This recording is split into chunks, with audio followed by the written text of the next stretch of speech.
Hello, everyone. I'm Anthony McAdoo, Executive Director of the WKU Alumni Association. I'd like to welcome you to our Hilltoppers at Work webinar series. This series showcases continuing education, professional development, and career management topics for WKU alumni and friends.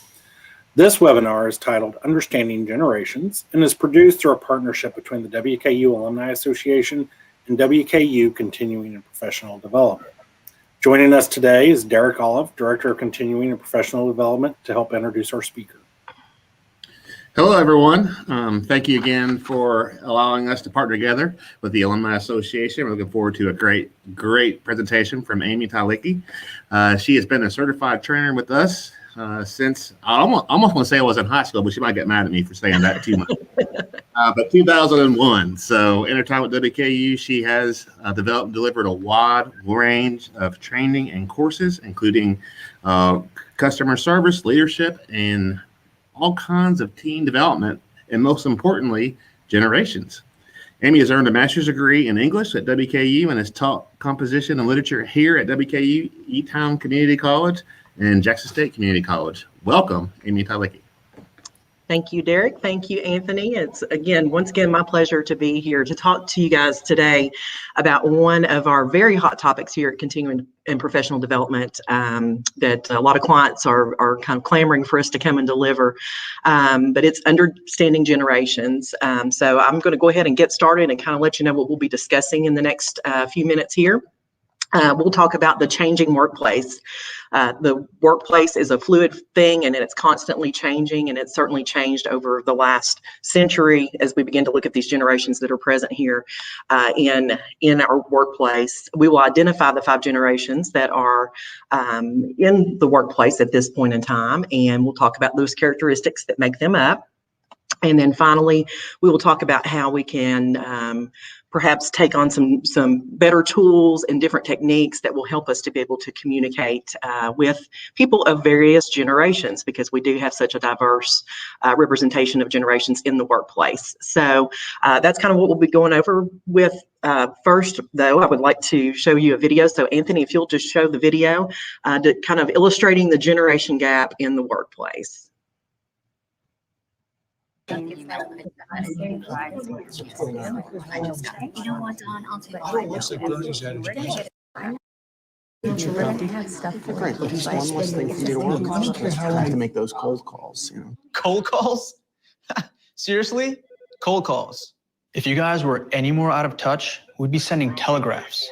If we want to reach our target audience, we need to be on Facebook, Foursquare, Reddit, Tumblr. Oh my. Back in LinkedIn, my day. Wikis. This kid. Ustreams, Oh my God. No respect. Oh my. Whippersnapper. No respect. Oh my. Young punk. Who does he think? Oh my. Who does he think? And Twitter. You know what the problem is?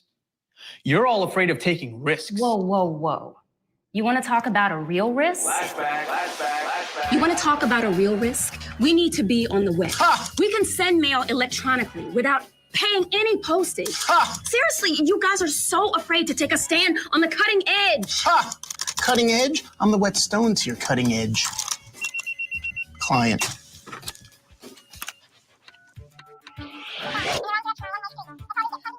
Hey, I got you.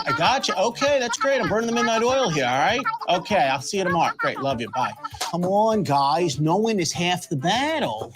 You know, focus groups are the new wave. Why are you guys so afraid of taking the brave step towards tomorrow? Tomorrow? Let me tell you about tomorrow. I branded tomorrow. Oh, let me get that.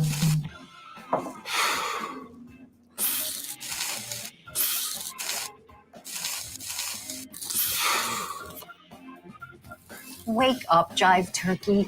We need expense accounts. How do you expect this company to grow if you don't take any risks? Risk? You don't think I've ever had to take a risk? Son.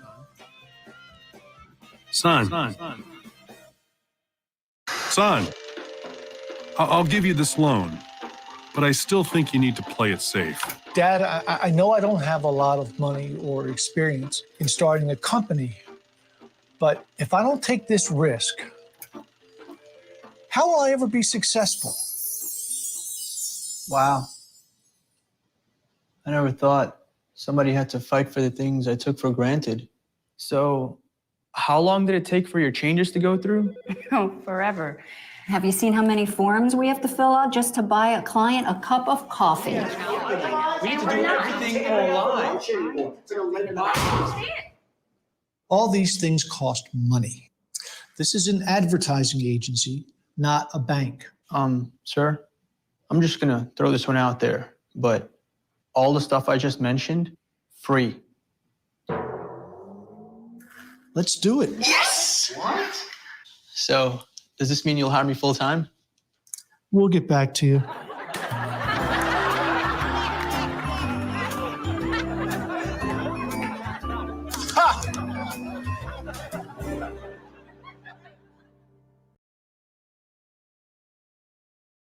For manning that video there for me. So just kind of a humorous illustration about how that generation gap does appear in the workplace. And the more things change, the more they stay the same. So what is this all about, and why is this such a hot topic?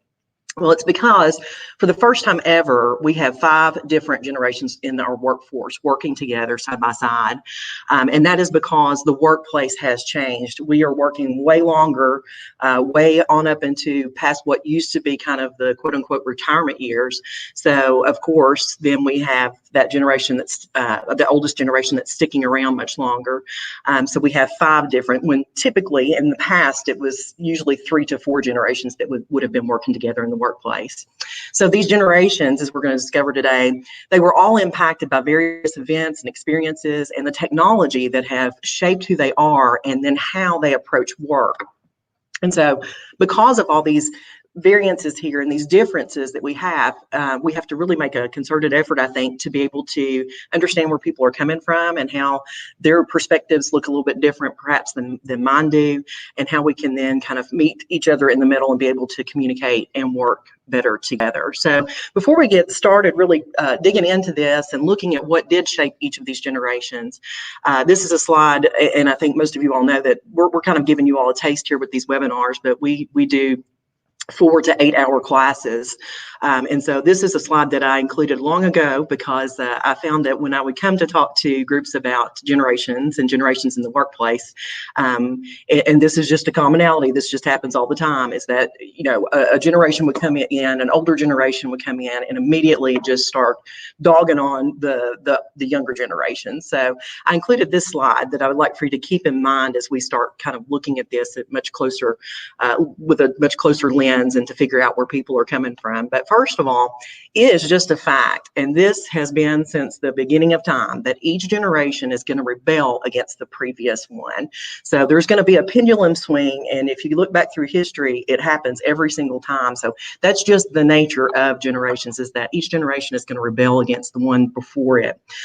Each generation brings something of value to the workplace, and each generation also has its limitations or challenges because of the generation that they were raised in and where they came of age. This is a big one. Generations didn't arrive in the workplace just with, you know, in a vacuum with these arbitrary values and approaches to work.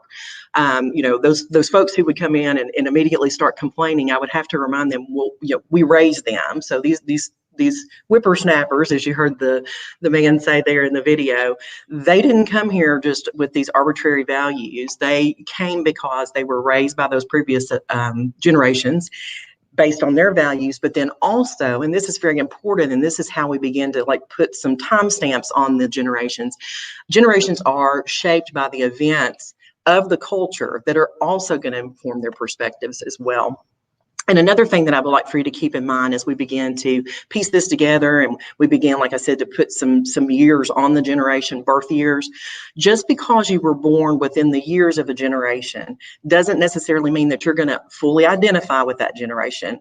You certainly will identify with what was happening culturally at that time, but it is also a big, another big component of that is who raised you and what were their values. So an example of this is myself. I was born in 1971. I'm about to have my 50th birthday in July.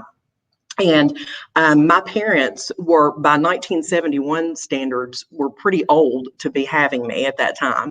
My mom was 29 and my dad was 37. So they, by 1971 standards, were old to be having a young child. In fact, when I was growing up, all of my peers, it felt like that their parents were much younger than my parents were, and so they raised me. They're very much of the veteran generation.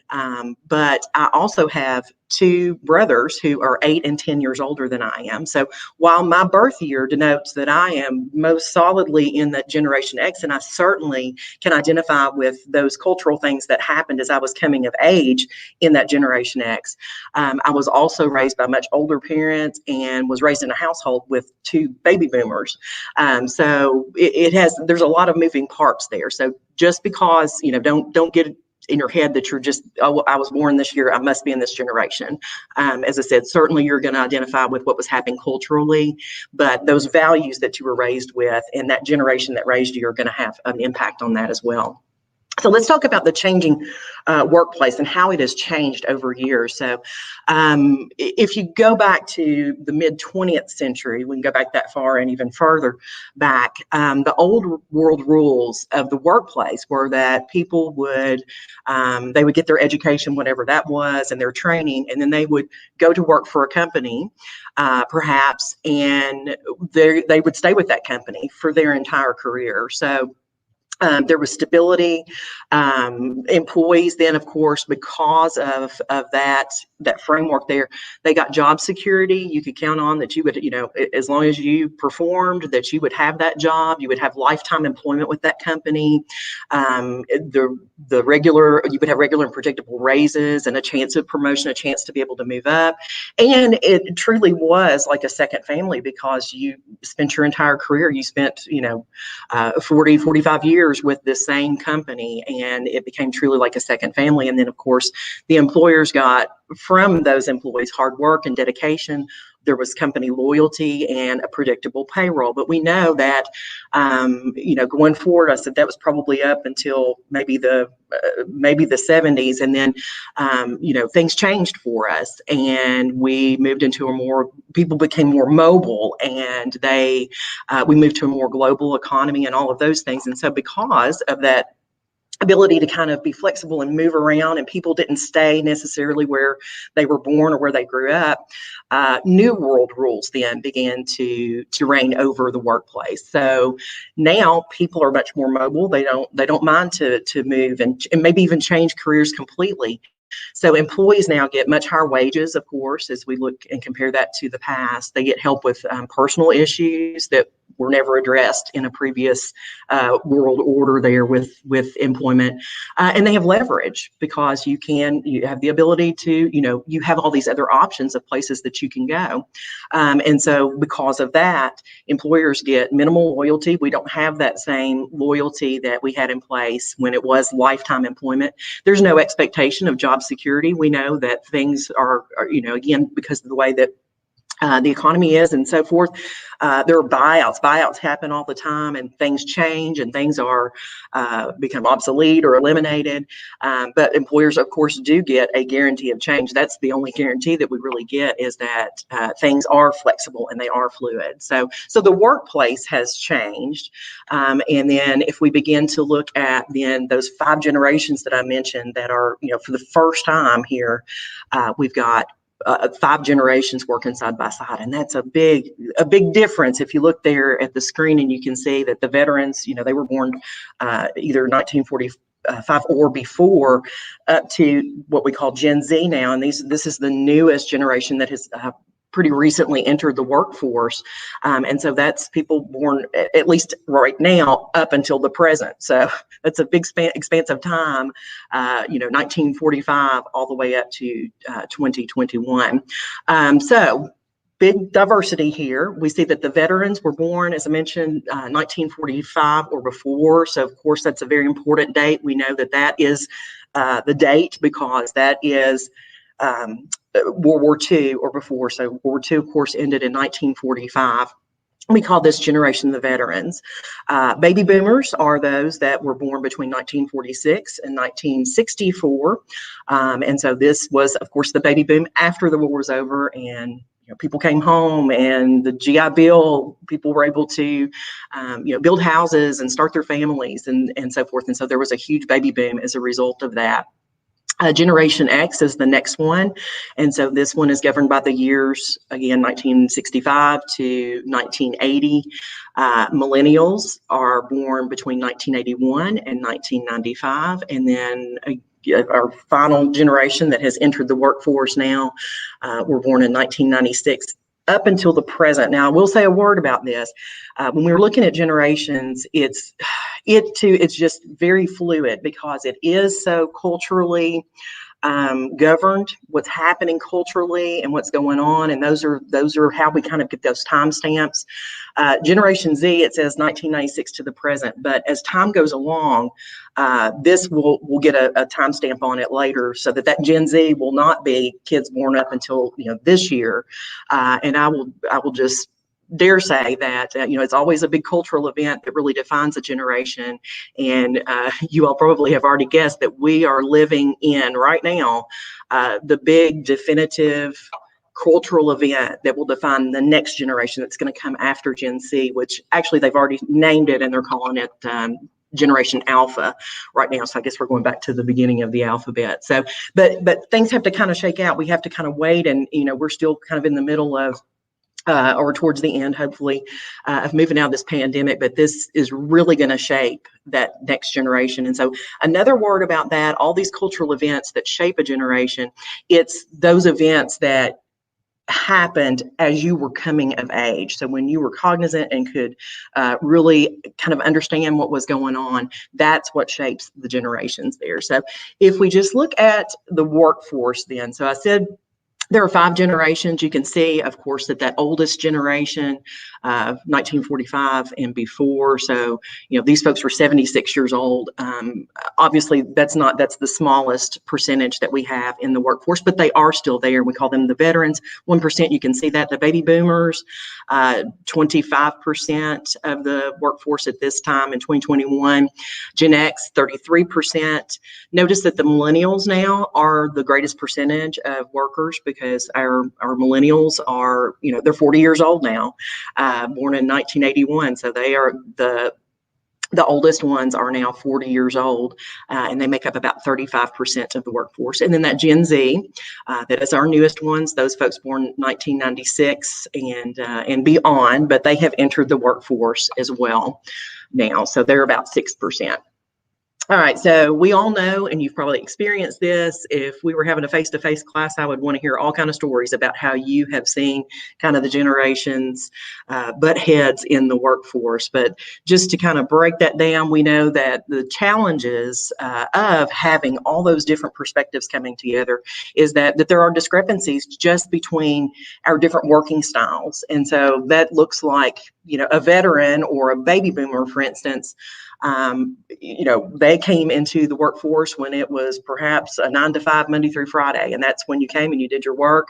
And now we know, and of course, as we've been working from home and stuff, we've already talked about that. The schedule is not necessarily 9-to-5 Monday through Friday. It could be a much more flexible schedule. And so when we have those discrepancies in work styles, that can be a challenge to kind of accommodate and maintain fairness through each person's perspective on, what an actual work day looks like. We're also having to support different values. So as we're going to see, your values are very much shaped by the generation that you fall in. And when we've got different things that we value, then it's hard to kind of meet everyone's values and provide them with that supportive workplace, because it's just going to be so different. It's going to be very different for different styles. There are different generations. And then, of course, and we know this, varying communication styles. And so that's probably the number one thing that people will pinpoint, is that, this younger generation just does not communicate, or they don't communicate effectively, or they're always on their devices, or whatever that looks like. But we do have different communication styles. And so we all have different preferences of how we prefer to communicate. And we'll take a look at that as well. So it's about really the crux of this is just being aware of the different generations that you have there, and trying to meet those people in the middle, trying to meet them where they are to make sure that we are communicating effectively. So what then shapes us? What defines kind of what generation we wind up in? Well, as we've already said, national events, those are the big ones. And in fact, as I said, as we looked at those dates, those national events really are how we get those timestamps. Generations, you probably noticed there, run between, they're going to be a span of about 15 to 20 years, but they really are hinging on the national events that really shape the culture and how we're being raised. So that's a big one. The cultural trends then that come along with that. That could be music and clothing and all that. I think we saw that in the videos. We saw the different, as they went back in time and saw the different technology, of course, and the cultural trends, even down to the clothing and even, the co-workers in the 70s smoking cigarettes there in the office. So cultural trends then, of course, shape you as well. Technology, I just mentioned, that's a big, huge one too, that shapes you and how you approach work. I am so old that I remember a workplace when email was not even present. So, now we can't imagine even being able to do any type of business without email, but it used to be done. We used to write memos and so forth. So technology certainly will shape that as well. And then, as I mentioned before, back in that kind of initial slide about the overarching truths, the parental values, or the person who raised you, even if it's a grandparent or whomever it is, that person that raised you, their values and expectations certainly will shape you and how you're approaching things as well. So if we think about that, here we've got the exact same classic Beatles album, Abbey Road. And so, back when it was first released, you could get that on a vinyl record. And then, in the 70s, maybe you upgraded and got yourself a nice 8-track tape player. So then you were able to get that on 8-track. My generation, I bought everything on a cassette tape, so I could, put it in my boom box, which nobody seems to have anymore, and or put it in my car stereo that had a tape deck. And then, of course, as technology moved forward, then in the 2000s, I guess it was, then we moved to that innovative iPod. I would challenge you all to find somebody listening to an iPod now in 2021, because we have now moved on. We've got all of these streaming audio platforms, and so we can just listen to it on our smartphones now. So music's the same, but certainly the way that we got it was very different, as you can see illustrated by these different audio ways of getting that Abbey Road record album. And I'll make mention, so everybody already knows this, what goes around comes around, because now we've reverted back, and even the younger folks are getting into the vinyl records. So I don't know if that's going to happen with the 8 tracks. I doubt it, but it's just funny how things are very circular. It's very, very cyclical and circular there. So let's start taking a look then at those. We mentioned that those cultural events really are what shape the generations for us. And so that veteran generation was prior to 1945. If we get very detailed, then they will say 1925 to 45. And so, of course, the things that shaped that generation are the Great Depression, which, of course, the crash of 1929, and then the 30s went into the Great Depression, the New Deal, World War II, the GI Bill, the Korean War, and the atomic bomb. So all of these cultural events shaped that veteran generation as they were coming up, as they were coming of age. All of these things impacted how they were being raised and what their culture looked like. And so as a result of all of those things happening, veterans grew up, if you think about the family structure, back when they were coming of age and growing up, veterans grew up pretty typically in nuclear families, what we would have just called, mom, dad, and then, the 2 parents, and then the children. And fathers at that time when they were growing up typically worked outside the home, while most mothers stayed home. Now, always there's going to be outliers in all of these things, but just generally speaking and percentage-wise, most of the time the male went to work while the mothers stayed home and took care of the home and the children. And so as a result of this family structure and influence, veterans on the whole, tend to be much more conservative and rule-abiding and appreciative of authority. So really looking to authority and listening to authority. So if we look at them and what their values are, and so this all, again, culminates in bringing them to the workplace with values. Veterans are going to value discipline. They're going to value tradition and authority and stability. They're motivated by respect in the workplace, recognition, and providing long-term value to the company. So again, if you think about those old world rules, the veterans spent most of their careers, even that 1% that's still in the workforce here, they enjoyed that old world kind of setup where everything was much more stable. And so, and that loyalty was there. So they are very much still motivated by those things. Their communication style is that they enjoy a personal touch. They remember, certainly, before there was any type of electronic communication going on. So everything was done just probably face-to-face or writing a memo or writing a note. They even prefer that even over a phone call. And then their worldview then looks like that they value obedience over individualism, that with age comes seniority in a workplace, and then just kind of advancing through the hierarchy there. So our next generation that we will take a quick look at is the baby boomers. And so, of course, these are all the folks that were born post-World War II up until about 1964. And the cultural events then that shaped them were civil rights. Space travel began, of course, in the late 60s there is that we began to make our move to the moon. The Vietnam War certainly impacted their growing up years and coming of age years, the sexual revolution, all the assassinations that occurred, and then television. So that was the first generation that grew up with the television in the home. That veteran generation, when they were coming of age, while some of them may have gotten a television at some point in time, they were much older. The baby boomers were the first ones that really, that television became a fixture. The veterans probably grew up listening to the radio. So all of those cultural events then shaped that generation. And so their familial structure and influence looked like pretty similar to the veterans, that they grew up in those relatively traditional mom, dad, sister, brother, nuclear families that we were talking about. But because of those cultural events that they experienced at that young age, their optimism in the civil rights area have made them much more open to change. They saw a lot of change, probably much more than any other generation that I can think of. Baby boomers really experienced just a colossal change. If you just think about the decade of the 1960s and how different 1960 looked versus the end of that decade, 1969, just by all accounts, because of all of the things that were going on culturally there. So much change happened. And so because they were raised in that, they're much more open to change. And that translates, of course, then into the workplace as well. So if we look at their values, they value change.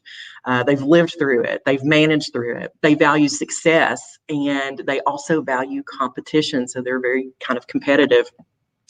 Motivated by company loyalty. They're also motivated by teamwork and duty. And again, I think if we go back and look at those cultural things that happen, you think about I mentioned the 60s, and I kind of think about that as being sort of the, all of those things that happened being very definitive markers for these people. You saw people coming together for protest and to assimilate change and to, make things better.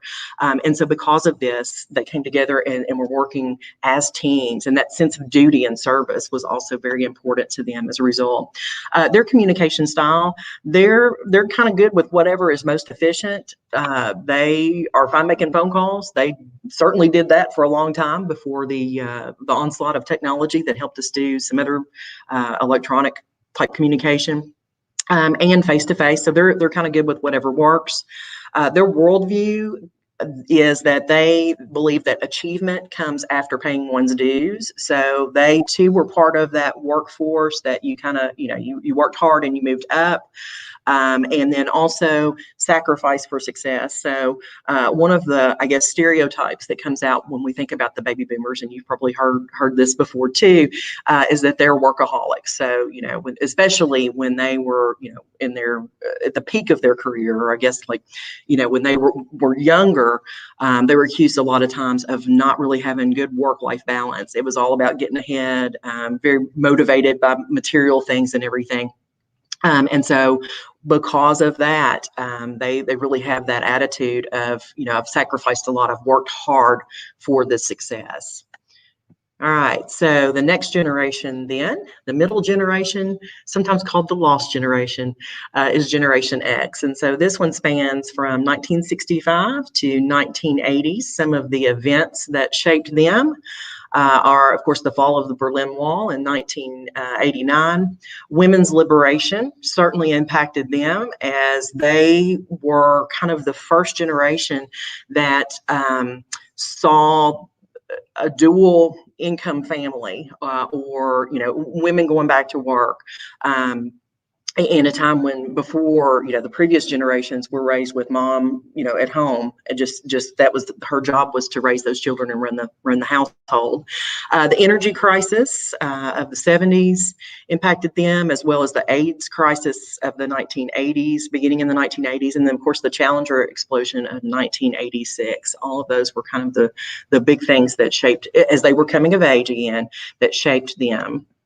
So their familial structure, which I've already alluded to, they were known, and you've probably heard this terminology too, as the latchkey kids, because that was that increase with women's lib, two-income households, women going back to work. They were the first generation that really saw a spike in divorce rates. So even if you didn't have a dual income home, maybe you had a single parent home. And so as a result, they many times were coming home to an empty house. They would have, they would come home from school and have a couple hours before mom or dad got home. So as a result, they are much more, as a generation, much more self-reliant than the previous generations, because they were, from a young age, very dependent upon themselves to come in and, get their homework done or do some chores around the house or whatever. They came home to little or no supervision, at least for a few hours, perhaps. And so because they are so self-sufficient and reliant, and didn't really, as a whole, have a lot of authority when they got home, then they question authority, because they've been kind of self-managing from a very, very young age. Gen X, then, if we look at them, their values, as you might then guess, are independence. They're used to being independent. They've for a long time, since they were very young, been independent. They value flexibility, and they value their personal life. So if we contrast them to the previous generation, the baby boomers, we talked about that they were very driven by material success and competition and moving up, and really struggled, I think, as a whole on the generation with work-life balance. These Gen Xers saw that happen and said, I don't want that. I want to have I want to have a personal life. I want to have, certainly I want to work hard and do well at my job, but I also want to balance that and not just be working myself to death, as they saw perhaps their parents do. They're motivated by diversity, that work-life balance that I was just mentioning, and then certainly, again, autonomy, because they're used to being autonomous. Their communication style, again, like the previous generation, they're pretty cool with whatever, because again, they probably entered the workforce before electronic communication was available, or it was kind of the early days of that. So they're still good talking on the phone and face to face, but they're good with a email or a text as well. And their worldview, they favor diversity, and they are quick to move on if that employer fails to meet their needs. So again, they're so used to having been independent. They're not afraid. And again, if we go back and think about that workplace and how that's changed, that's kind of how the workplace has always been for this Gen X, was this much more new world rules that we were talking about. So they're not afraid to move on. They're not afraid to, move to a different state, perhaps, to get a job that they would prefer. All right, and next we will look at the millennials. So the millennials are 1981 to 1996. And so their big one, of course, is 9/11. And then other acts of terrorism that occurred, Oklahoma City bombing, just the different things, many, the list goes on, other acts of terrorism that they have experienced as they were coming of age. So again, as we look at these generations and we think about these cultural events, and I can look as a Gen Xer and go, well, of course I was impacted by 9/11. We all were, but I was not coming of age at that time. And so that's why you see that 1996 kind of cutoff date for the millennials, because they will say that, in 1990, if you're born in 1996, then in 2001, when 9/11 occurred, you were 5 years old. And so while you might not have understood fully what was going on, you knew you were old enough to look at your parents or look at other adults and know that something major had happened and that things had really shifted, even if you weren't fully cognizant of that. And then certainly if you were, born in 1981,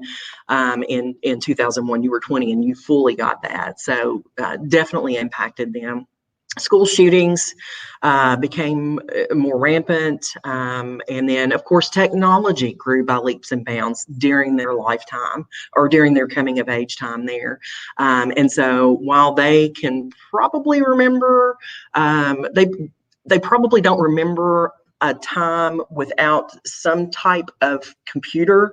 Obviously can remember pre-internet, but there's always been, video games and so forth. Even if you're born, in 1981, you remember having a Nintendo and all the technology was really growing at that time. Another thing that I will mention here about the millennials is that they came of age when the 24/7 news cycle began. That began in 1981. So you see that first year there that they were born, where we moved from, pre-1981, before the onset of CNN, and then of course the many other news networks that followed.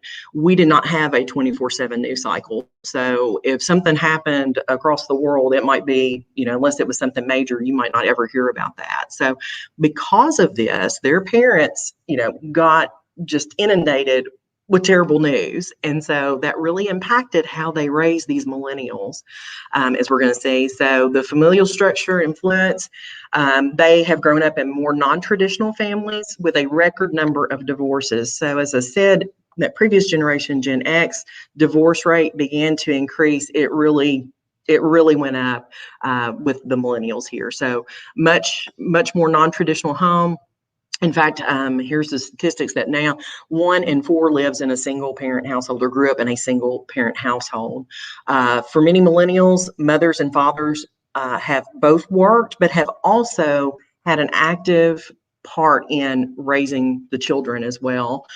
3 in 4 have working mothers or have working mothers when they're growing up. And then millennials families were much more child-centered. So parents were very involved in their children's activities and education. And I would assert that had everything to do, if we go back and think about that previous slide, with all of the things that happened culturally, that 24/7 news cycle, it frankly scared us to death. And so these millennials were really raised in a culture of fear. And so I'm certain you've probably heard the term helicopter parenting, that everybody was just all worried about their kids, but there was a reason for that. It was not arbitrary again. And it is all kind of tied up with what was happening culturally there.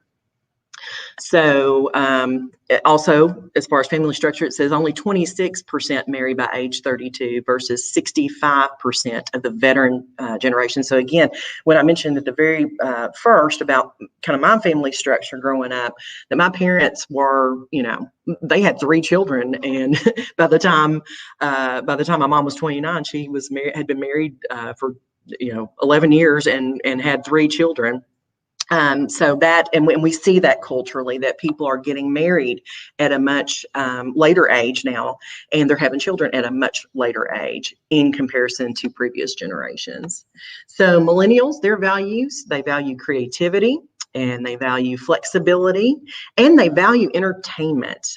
They have been entertained. They were the first generation, again, because of all of the onslaught of technology and all the new and neat things and all the leaps that were made. They have been entertained their entire lives, so they value that. They're motivated by responsibility. They are also motivated by the quality of their manager, and they're motivated by unique work experiences. So sometimes when I'm doing a full class and we're having discussion, and it seems like poor millennials have just been, tromped all over. But the thing is, and this is what I always tell millennials, don't worry. When I was Gen X first in the workplace, they complained about us and called us slackers and everything too. So it will pass, and you got a new generation that's come in. There's 6% of them in there. The focus will shift off of you one day. But one of the biggest things that I think people bring up is that for millennials, they will say, if I'm managing a millennial, like I have to give them constant feedback and I have to tell them what to do all the time. It's because that's how they were raised. They were constantly supervised. So of course they're going to bring that to the workplace, and it's not wrong. It's just different. And so they are very much motivated by the quality of their manager, and they like that constant feedback. Communication style, again, they came along as technology was beginning to boom. So they're cool with all the latest stuff, of course, instant messages, text, emails. In fact, they prefer that rather than a phone call, perhaps even rather than a face-to-face communication, their worldview. They're seeking challenge, growth, and development. They want a fun work life and work-life balance. So just like that Generation X, they also value that work-life balance. So our final and latest generation that has entered the workforce, born 1997 to the present, as I said, that as time goes along, that will change. It will get a cutoff period. It won't be 2021, but that remains to be seen. We'll have to kind of wait and see. But Gen Z, are sometimes called Zoomers, they don't remember they have lived completely a post 9/11 life. So they don't remember, even though some of them, if you're born in 97, you obviously were alive in 2001, but they were not old enough to recall or remember or be cognizant of any world prior to 9/11. That's always been in their conscience, and they've always known that post 9/11 life. So they've never walked to and saw someone off at the gate at the airport, because it was very different, of course, before 9/11. They were also impacted by the Great Recession of 2008. So they perhaps saw their parents struggling as a result of the recession. And of course, they've had access to technology from a very young age. They probably do not remember life before the internet. So they have always had internet access. They've always had some type of device, as those have changed, and have been very, very savvy at those things. Their familial structure and influence technology, because of the increase in technology and how that has been elevated, it has blurred the lines between work and home, study and entertainment, public and privacy. So all technology has definitely impacted them and kind of their perspective on that. They have a very different experience of family. They are perhaps being raised in same-sex households as same-sex marriage has been legalized, and working moms, stay-at-home dads, three-parent families perhaps, maybe even couples choosing not to have kids. There's many more people choose not to have children as in previous generations. The nuclear family, in fact, will make up less than 1/3 of all families by the year 2026. So in just 5 years, that nuclear family, which used to be predominant, will be less than 1/3 of all families. So the family structure it looks very different. And then, of course, gender and romantic identities are no longer solely based on a binary system. So and that looks different for them growing up. Most Gen Zs plan to get married, and they plan to have children, and they plan to buy a home, but it's probably going to be much later than the previous generations, and they're less likely, I guess this is good news, to drink, smoke, and take drugs, but they hold a much more progressive view on issues like the legality of marijuana and the morality of same-sex marriage. So that's what their structure looks like. Their values are that they value independence and flexibility. They value creativity. They're motivated by diversity, the most diverse and accepting generation to date, I think. They value individuality, and they value self-education. I know this to be true. I have raised a couple of Gen Zers, one born in 1999 and one born in 2002. And this is something that self-education is something that I have really seen in my kids that, again, it's because of technology. For instance, my daughter, when she was in high school, wanted to learn to crochet. I can't crochet. I don't know anybody that can crochet. So she pulled up a YouTube video and got herself a crochet needle and some yarn and learned how to crochet. She did the same thing with songs on the piano. She would watch some YouTube tutorial to play a certain song, and then, sure enough, there she'd be at the piano playing it just like she had been taught there. So they're very because of technology, they know how to find information and kind of teach themselves how to do things. So that's that independence. Their communication style, again, of course, they love the instant messages, the text, and social media. This is really something that they have embraced. In fact, that's probably how they are finding jobs or looking for jobs. It's just simply looking to social media there. So their worldview is that they self-identify as digital device experts, and they are. They prefer to work with innovative coworkers and new technology. So they've always been surrounded by technology and have no problem learning the next new thing. So let's take a look at reasons to appreciate each of these. Veterans are stable, they're thorough, and they're hardworking, and they're going to bring that to your workplace. Baby boomers have drive. They've always been driven. They're very service oriented. If you remember, they came together and got a lot done as they were coming of age, and they make great team players as a result of that. Gen Xers, they're adaptable and they're independent, and they have strong technical skills, and they're not intimidated at all by authority, so they will question things, again, just to come to solutions and be more innovative perhaps. Millennials are optimistic and tenacious. They're technologically savvy, and they are great multitaskers. And then those Gen Zers are going to make themselves constantly available through technology.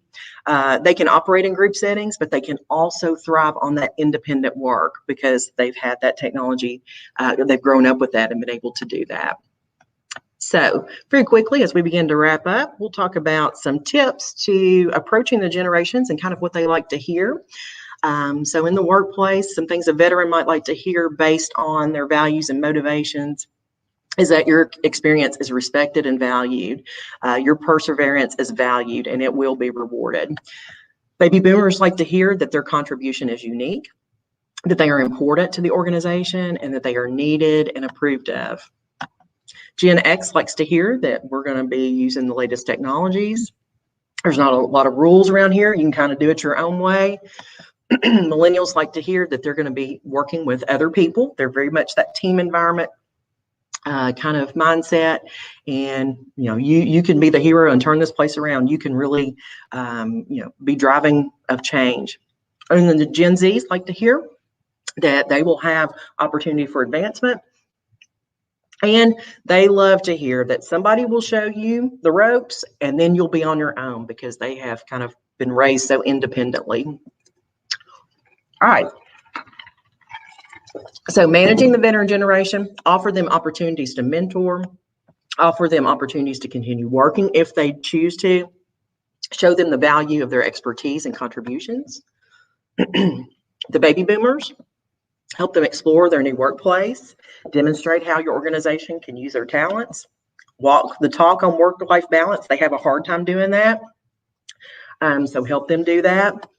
Encourage them to enrich their present job and grow in a place if they need to slow their career pace because they are, of course, getting closer to retirement age. Gen X, talk to them about the reputation, not just the task. They truly do want your feedback, acknowledge their ability to work independently, and encourage them to leverage that independence, those entrepreneurial abilities. Help them to get the most out of every job position, discuss what that job can do for them and what they can learn from it. The millennials, demonstrate the stability and long-term value of your organization, and also show how your organization is flexible and filled with learning opportunities. Provide them work schedules to help them build careers and families at the same time. Help them with that work-life balance. Make groups and teams part of their job. They thrive on that. And then finally, with the Z's, create high-intensity relationships. They respond best to managers that are going to teach while leading. Invest in training. Those Gen Z workers may need more training, especially with interpersonal and communication skills. They've been really raised not having to utilize that so much, so they might need some extra help with that. And offer them, excuse me, those dream positions. They love to set goals. Keep them interested and motivated, and help them kind of position their dream within your business and help them work towards getting there. All right. So that is all I have for right now. I'm going to stop sharing my screen and turn it back over for any questions or comments.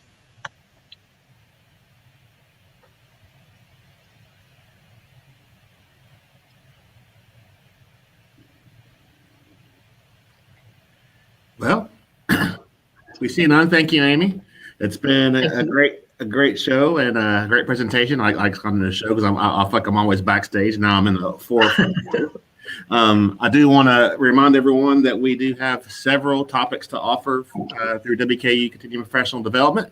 You may call us at 270-745-1912. You may email us at cpd@wku.edu, or you may check out our website or at wku.edu//CPD. We're also on social media, so find us there. I think I got all generations, so thank you. Now back to Anthony.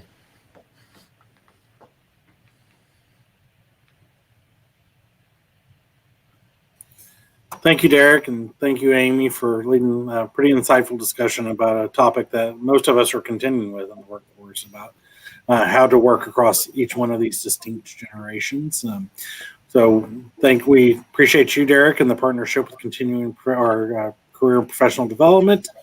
And thank you to each of our alumni and friends that have joined us live today for this webinar broadcast, and for those who are watching the recording later. For a list of upcoming webinars and to access our past webinar recordings, you can go to alumlc.org/WKU. Thank you again for joining us today. Go Tops. Thank you.